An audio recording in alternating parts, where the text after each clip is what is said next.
ආයුබෝවන් travelers and foodies. අද මම ඔයගොල්ලන්ව එක්කගෙන යන්නේ එක එක ජාතියේ කෑම ජාති කන්න පුළුවන් තැනකට. ඒ තමා මෙල්බන් වල තියෙන ග්‍රේස්ලන්ඩ්. මේක මෙල්බන් සිටි එකේ ස්පොට්ස් ෆුඩ් වල තමා තියෙන්නේ. මේක නිකන් පර්මනන්ට් ෆුඩ් ෆෙස්ටිවල් එකක් වගේ. කෑම ස්ටෝල්ස් තියෙනවා 50ක් විතර.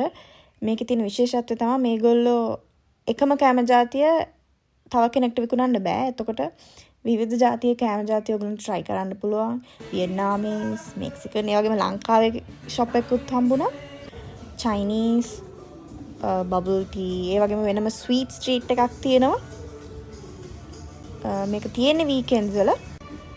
අපි මෙක්සිකන් shop එකෙන් tacos try කරා. ඒකලා තව එකකින් fish and chips try කරා.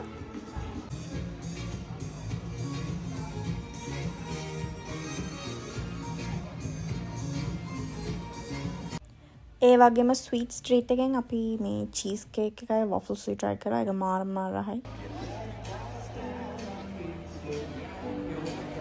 කට්ටියත් එක්ක ගිහින් ෆොටෝස් ගන්න ෆොටෝ බූත් එකකුත් තියෙනවා. Hope you enjoy the video and thank you for watching it. තවත් travel food related videos බලන්න girl from Taproban subscribe කරලා එකතු වෙන්න. Stay safe.